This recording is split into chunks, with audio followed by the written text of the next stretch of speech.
c'est parti. Alors, on va commencer par la séquence d'exercices par laquelle devrait commencer toute séance de travail à la guitare.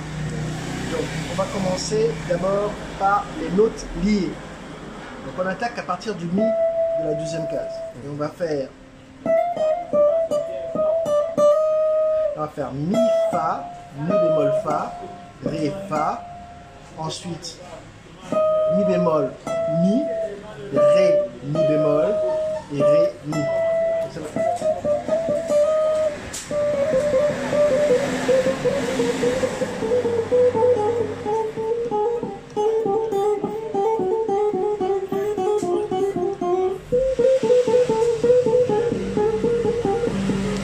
Etc. sur tout le manche. En fait, on n'a pas forcément d'ailleurs besoin de bouger. Moi, je bouge juste parce que ça me permet d'espérer. On peut parfaitement rester là et faire. C'est travailler l'indépendance des doigts. Le deuxième exercice qui concerne aussi l'indépendance des doigts, c'est celui-ci. Peut être utile. Peut-être pas pour un musicien de ton niveau, mais peut être utile quand même. C'est ça. C'est-à-dire que on fait un chromatisme et on bouge doigt par doigt.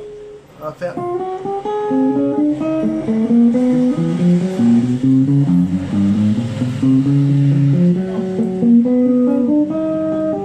Voilà. Et ça permet de développer l'indépendance de chacun des doigts qui va bouger indépendamment des autres. Ça, c'est le deuxième exercice. Troisième exercice que je recommande, c'est l'exercice sur le démanché. C'est pareil, c'est les chromatismes. Sur chacune des cordes, on va faire. Et ensuite, on revient. Et on fait ça sur toutes les cordes.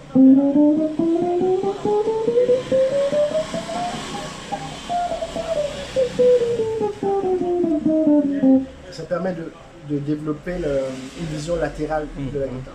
Donc une fois qu'on a fait ces exercices, on est à peu près chaud au niveau de la main. Le troisième exercice, le quatrième exercice que je recommande, c'est l'araignée. Donc l'araignée, c'est quoi? L'araignée, c'est ça. On fait des quintes diminuées. Donc on va faire index majeur, annulaire, auriculaire. Ensuite on fait le contraire. Donc, on va faire index majeur, annulaire, auriculaire. Ensuite on va faire majeur, index, auriculaire, annulaire. Donc on va sauter de corde à corde là. Donc entre deux cordes ça fait des quintes diminuées. Et après on le fait sur toutes les cordes. Donc ça fait.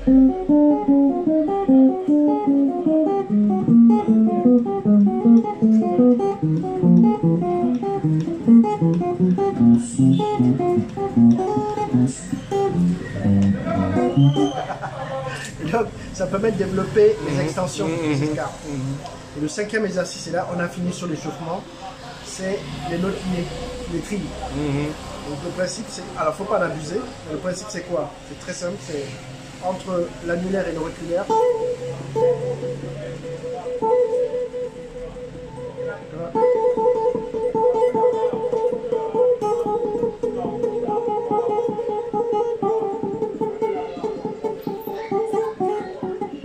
Etc. Sur tout le manche. Ensuite, entre le majeur et l'annulaire. Pareil sur tout le manche. Ensuite, entre l'index et le majeur. Faut pas en abuser, mais une fois qu'on a fait ça, ça prend 5 minutes. Là, la main à peu près, c'est bon. Après, moi, ce que je fais, c'est je commence d'abord, avant de... Déjà, fondamentalement, les gammes, comment dire, travailler les gammes pour un improvisateur, ça ne sert pas à grand chose.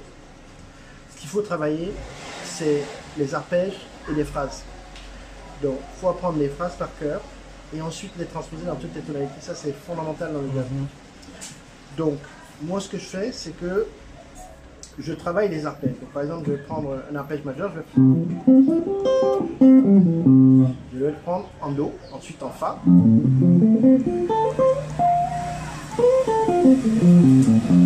Si bémol,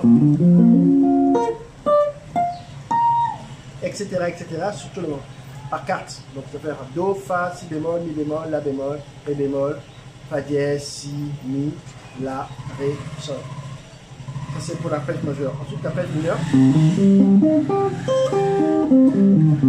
Ensuite, en Fa. si bémol,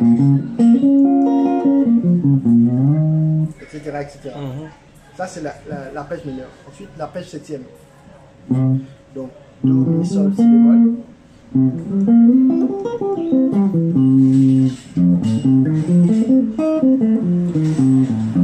même on peut le continuer.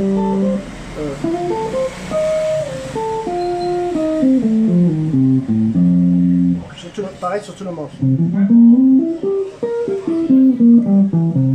Ça, c'est fondamental. Et une fois qu'on a fait ces arpèges fondamentaux là, après on peut rajouter les autres arpèges de plein. En fait, il faut écrire tous les types d'accords. Mineur septième, mineur 6, etc.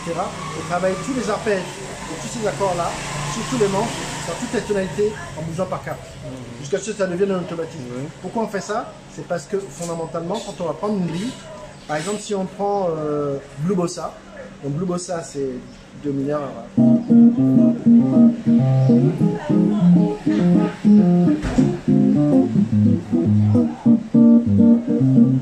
Si on arrête là, l'idée, le vrai travail de l'improvisateur, ça va être de faire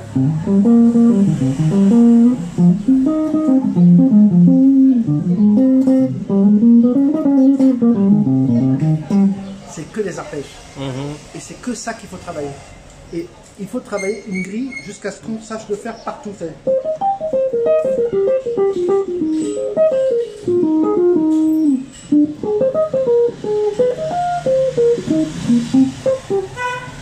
ça qu'il faut, c'est ça l'improvisation. Les gammes genre, ça c'est du remplissage.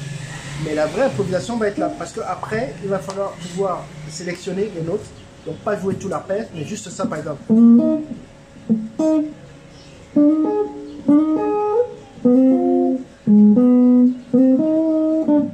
Tu comprends? Et là, tu vas commencer là vraiment à improviser, pas tu fais.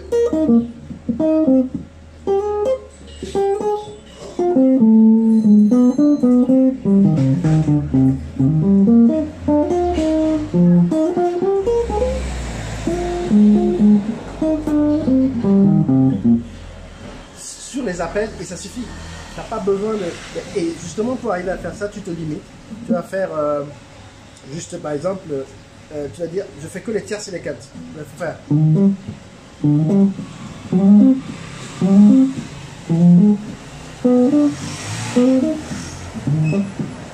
Que ça.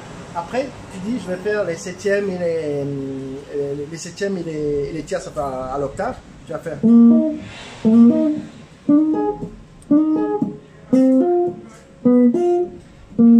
Tu vois?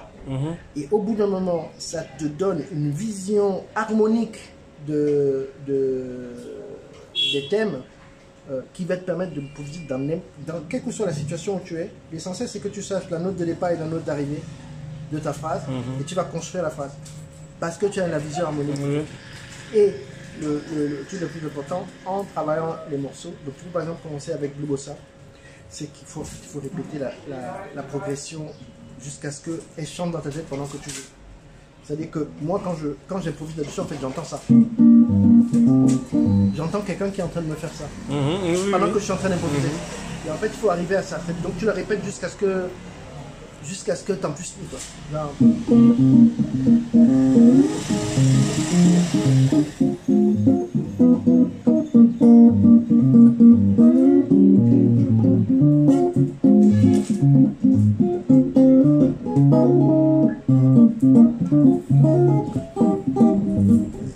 etc. Jusqu'à ce que tu en puisses plus. Et après ce qu'on va voir après, c'est les renversements d'accords. Donc moi, ce que je fais, c'est que donc très vite, il faut des exercices stériles, genre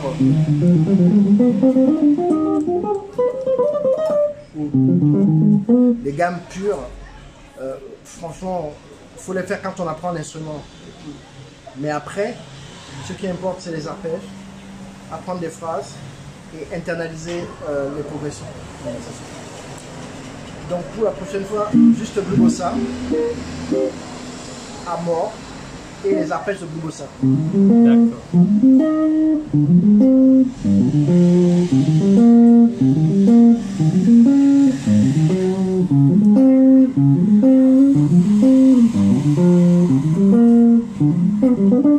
Et